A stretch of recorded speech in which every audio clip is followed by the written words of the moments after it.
Penyelenggaraan pemilu 2024 berjalan dengan lancar, digelar serentak di seluruh Indonesia. Namun beberapa catatan muncul, salah satunya yaitu kurangnya partisipasi masyarakat pada pemilu 2024. Komisi Pemilihan Umum mengakui bahwa rendahnya partisipasi masyarakat dibanding dengan tahun terakhir.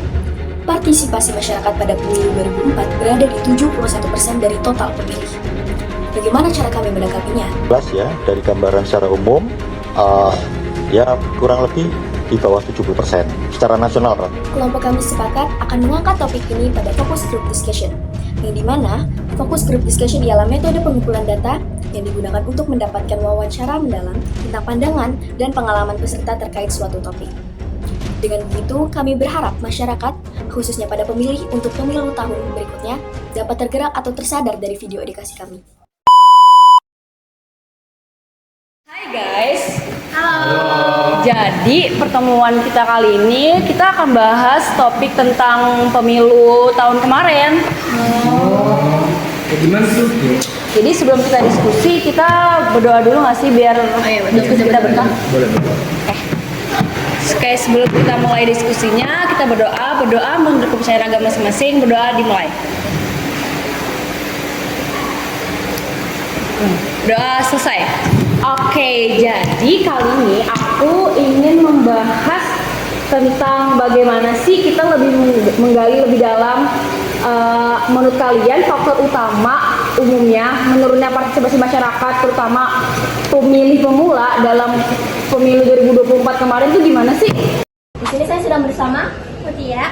Nah di sini kamu udah sebagai pemilih pemula. Iya. Berarti kamu sudah pernah nyoblos pas pemilihan pemerintah kemarin. Iya betul. Nah menurut kamu nih, kamu sebagai pemilih pemula, pendapat kamu atau suara kamu tuh berpengaruh nggak sih buat hasil kemarin? Kalau menurut aku sih nggak terlalu berpengaruh ya. Karena kan suara aku tuh cuma satu. Jadi kalau misalnya golput atau nggak golput ya nggak berpengaruh. Saat masa pemilihan, apa sih yang membuat kakak tergerak untuk memilih kandidat yang kakak pilih pada saat itu? Karena pada saat itu aku masih pemula ya, jujur aku juga nggak tahu banyak tentang politik. Jadi sebenarnya aku cuma kayak ikutin keluarga aku sih, kayak keluarga aku pilih mana nih, ya udah aku ikutin aja ya, karena kan aku masih pemula ya. Dan saya agak menyesal karena melakukan pemilihan tanpa apa yang saya mau gitu kan, dan saya juga nggak tahu kan visi misi mereka tuh apa. Jadi saya merasa kurang puas, dan bahkan saya bisa bilang saya nggak puas sama apa yang saya pilih. Jadi mungkin kedepannya saya bakal lebih memperhatikan visi misi calon pemimpin yang memang saya pilih dan saya inginkan.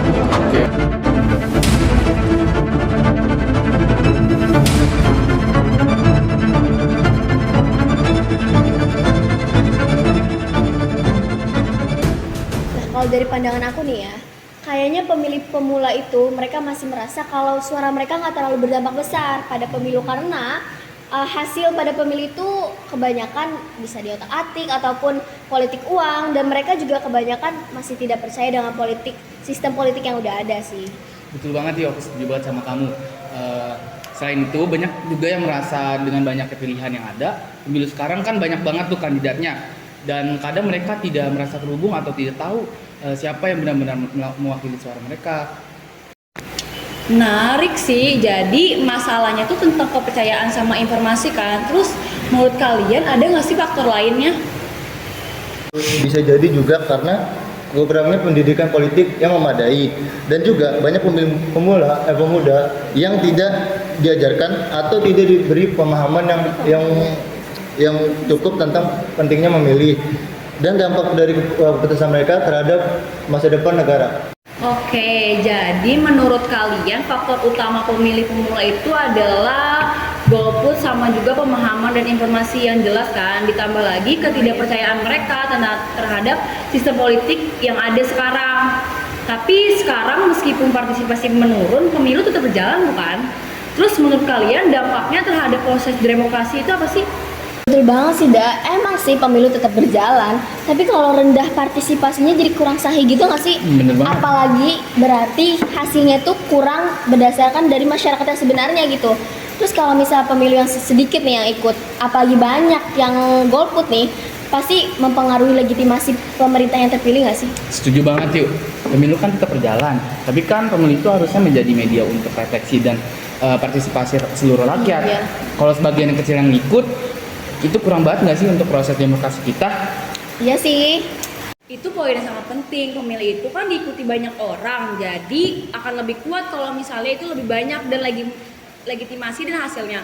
Lalu apa sih solusi yang bisa kita lakukan agar masyarakat itu, terutama pemilih pemula, lebih aktif berpartisipasi dalam pemilu mendatang nanti?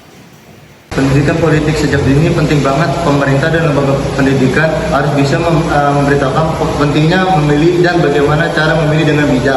Selain itu, perlu ada kampanye yang lebih menyentuh di kalangan pemuda. Nah, juga penting nih kita untuk mengedukasi masyarakat tentang sistem pemilu yang ada. Supaya mereka juga tahu kalau setiap suara itu penting. Mungkin bisa ada program kampanye yang lebih kreatif dan relevan dengan anak muda nggak sih? Setuju banget yuk. Oke guys, jadi setelah gue dengar-dengar dari pendapat kalian, berarti kesimpulan yang kita bisa ambil pentingnya edukasi politik yang menyeluruh, penggunaan media sosial secara positif, itu juga kampanye yang lebih aktif, itu buat pemilih pemuda merasa lebih terlibat dan yakin untuk memilih. Oke guys, terima kasih banyak ya atas pertemuan kali ini. Semoga diskusi kita itu bisa bermanfaat bagi kita nanti. Oke, sebelum kita selesaiin pertemuan ini, gimana kalau kita berdoa? Kayak berdoa ya guys, berdoa menurut kepercayaan agama masing-masing, berdoa dimulai. Berdoa selesai. Oke guys.